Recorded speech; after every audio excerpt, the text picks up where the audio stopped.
to collective work and responsibility, to cooperative economics, to purpose, to creativity, and to faith, because we need all those principles.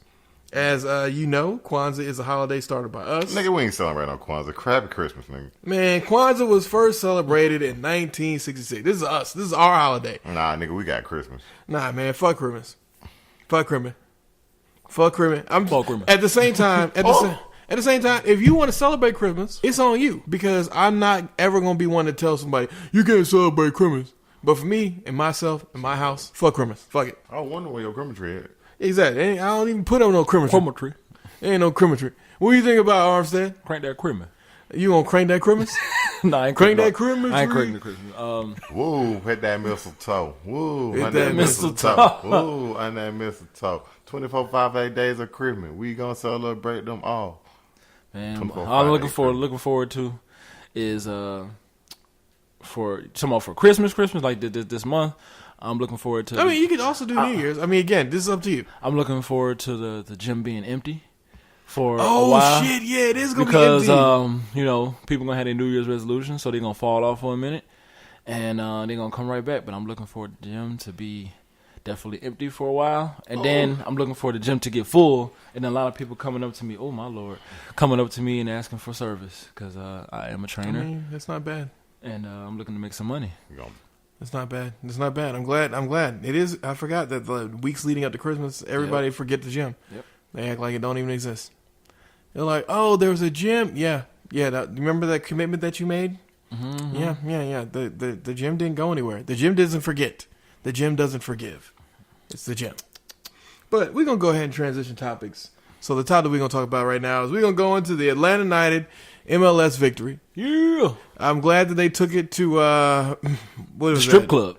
What was it? They took it to the strip club. No. What's the name of the strip club? Magic City. My tongue. Magic they City. Took the cup to Magic City. Man, did you see that unedited video? Did you see that unedited video hey, though? Man, hey. That unedited video. Bad one. It was bad. It was bad. I'm actually surprised that no one thought it was a bad idea to put the video up. It's Atlanta, nigga. Yeah, it's Atlanta, man. Wreck for real. Like people know Atlanta known for them clubs, strips. I would have put. I get that Atlanta known for clubs and strips, but at the same time, they put it up on the stage and the strippers danced. You at the same time, you should have thought, let's do this, but let's not put the video up. That's the problem. So what was the problem? Don't snitch on yourself. We only had that team for 2 years, and they've already won. I don't think y'all know how significant that is. I mean, no. That is extremely significant. But don't snitch on yourself. That's the only thing I came to say. Again, I don't see nothing wrong with it. I fully support them doing that. Just don't snitch on yourself. What was snitching about it, though? What did they do? What was wrong? They posted the Snapchat. What was wrong? Don't post that shit. Don't let people know. Don't let people know that we got strippers dancing up on the MLS Cup. All right, that's not what the other teams. It's our cup now. We do what I want with it. No, we don't do what we want with it. This is not trophies. This is not NBA title. This is a shared cup that we got to share between all of us. It's not like. Hey, go follow them on Instagram. Yeah, definitely. We gonna follow. I just them on followed Instagram. them. They only got like 291K. Only 291K. They should have more than that. They just won. So y'all thought differently than me. I don't even watch soccer. I'm gonna go on to the next entertainment topic. And that's going to be Spider-Man Into the Spider-Verse. If you haven't seen this... I thought you did that last week. No, I gave you a preview, but I didn't spoil anything. So now I'm going to spoil it. So if you haven't seen it, this is probably the segment you want to skip. Spoiler agreement. We'll tell you when it's over. We'll do a timestamp. I'm just kidding. Exactly. We're not going to do any of that. So what I liked was the end. The actual sequence was that... You remember the old Spider-Man joke where it's like, you're Spider-Man and you're Spider-Man, and they go back and forth? They do that shit at the end. Basically, one of the Spider-Men from one of the other alternate universes comes to the old 1960s cartoon one and has like a point war with the other one. So they're letting you know that they're definitely making another movie. At the same time, I think killing off Peter Parker at the beginning was a ballsy move. I didn't think that they were actually going... Yeah. Peter Parker dies at the very beginning of the movie. Like, right after Miles gets his powers, he goes and he meets Peter Parker, who's fighting Green Goblin, which... Also, Green Goblin got fucking ripped. Like, that nigga swole as fuck. Nigga's huge. That nigga looks like a gargoyle. But if a gargoyle got, like, times, like, 8. But killing them all was a pretty ballsy move. I think having the alternate Peter Parker from where his marriage failed and everything was pretty smart. The progression of the story for it going from, Miles not being worth shit to Miles still not being worth shit to Miles still not being worth shit to Miles eventually finally getting the thing that he needed to do. I thought that was a pretty smart idea. Overall, the only thing I can say for the movie that is negative is that that song sucks. No one needed that. Sony, I get that you guys are double dipping on your own shit, but whoever made that song, you're terrible at music. You just go ahead and just retire. There's no synth sound that can save you from that. The song sounds like trash. Like, you think I'm making fun of it, but you're gonna hear the song in the opening part of Spider-Man when you go see it. How does it look? It doesn't look good, do it? I mean, again, it doesn't look good, but the movie is good. It's also a movie that you can take your kids to. It's got a great story. Well, The Grinch came out. Fuck the Grinch. It's got a really good story. I like the whole playing off of like the father and the uncle being two sides of the same coin. Like the father, he's obviously police officer. The uncle turns out to be one of the lead villains, and just kind of like seeing like how sometimes people grow apart. I thought that was a really important lesson for them to do. I really wish they had delved a little bit further back into the father's background, into how things were when he and the uncle were younger, since they hint at it but don't actually fulfill it. Also, doing Doc Ock as a woman, smart idea. Smart idea. But overall, movie was dope. I think I've done enough to at least kind of tell you some of the plot twists and whatnot.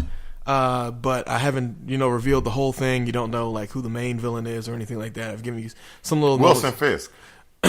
God damn. Not just joking. You knew that from fucking watching the watching the damn thing. But no, they did a pretty good reason. And Wilson Fisk's reasons for why he's trying to combine all the dimensions were justifiable, in my point in time. I mean, I wouldn't want him to do that in my universe, but I understand why he's doing what he's doing.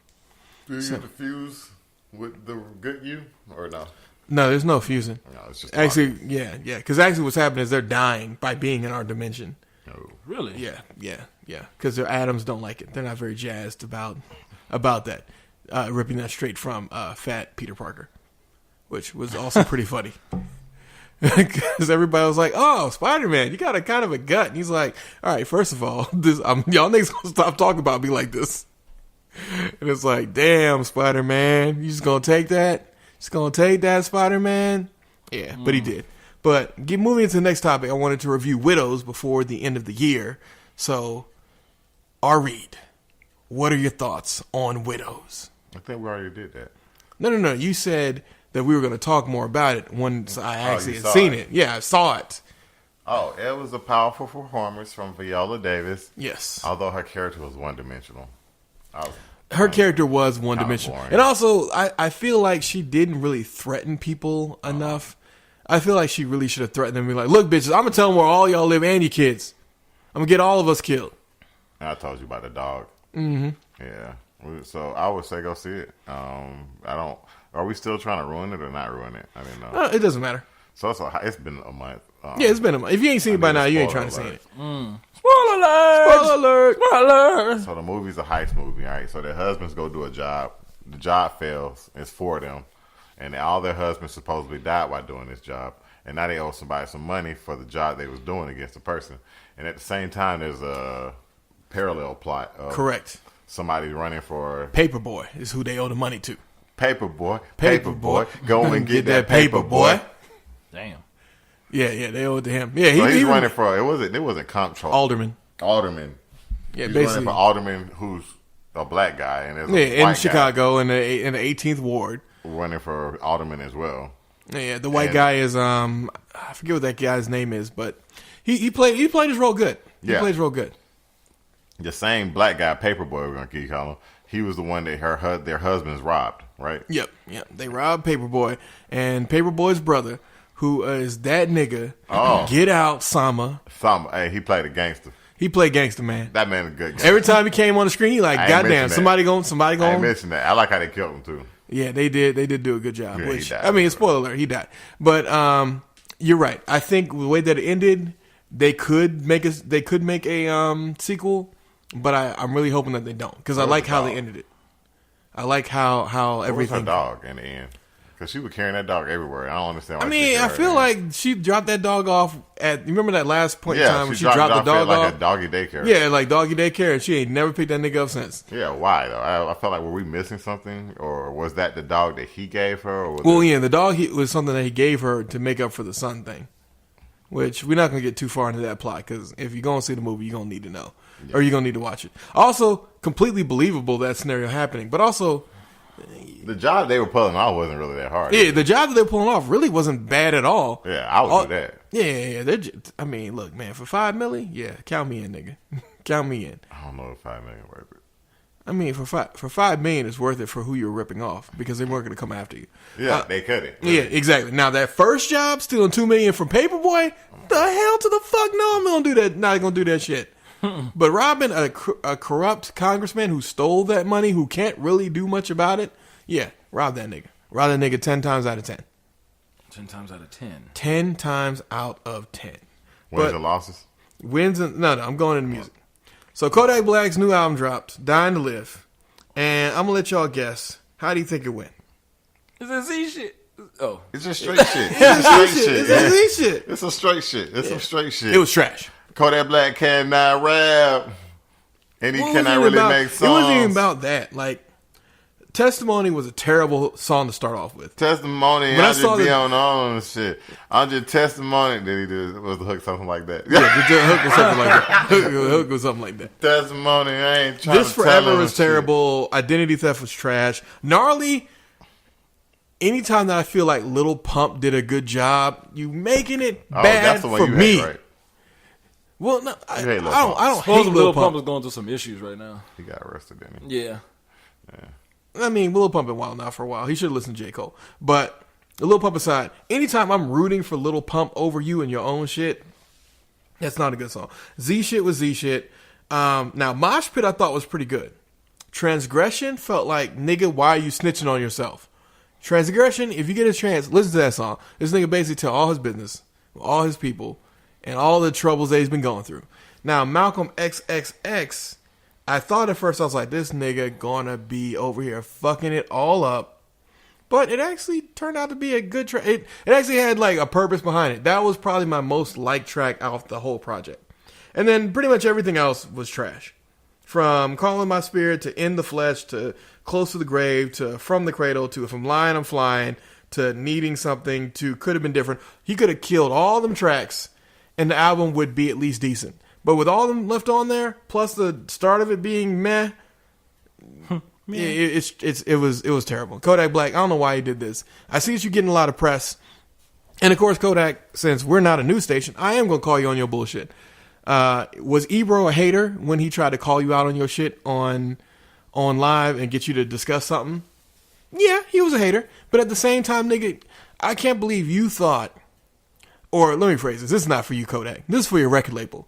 Who the fuck thought it was a good idea to put that nigga up there in an interview with the nigga who hates young cats and put him up here and think that Ebro wasn't going to try him? Ebro, of course, tried him because Ebro has a daughter. And he's thinking, if you have sexual assault allegations, then there's a chance that if this were my daughter, I'd want justice. So I'm going to ask you the questions that a father would ask you. And you gave a shitty, stupid, ignorant answer because you couldn't even formulate a thought. It's like you couldn't realize that, oh shit, this guy is not calling me a rapist, but kind of calling me like a little bit of a rapist. Like I should maybe not say something stupid, which you did. Ebro, at the same time, fuck you. That you know that you had to do that, and you're hiding behind the one father. That's bullshit. It's a business. It's all about making money. You knew that would make that would make interviews. Assault allegations from a man, at least.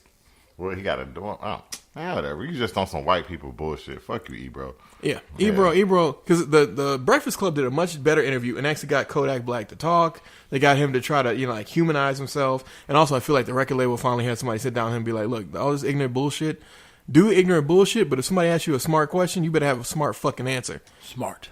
Because his Breakfast Club, like if you look at the Breakfast Club interview versus the Ebro interview, it's night and day difference.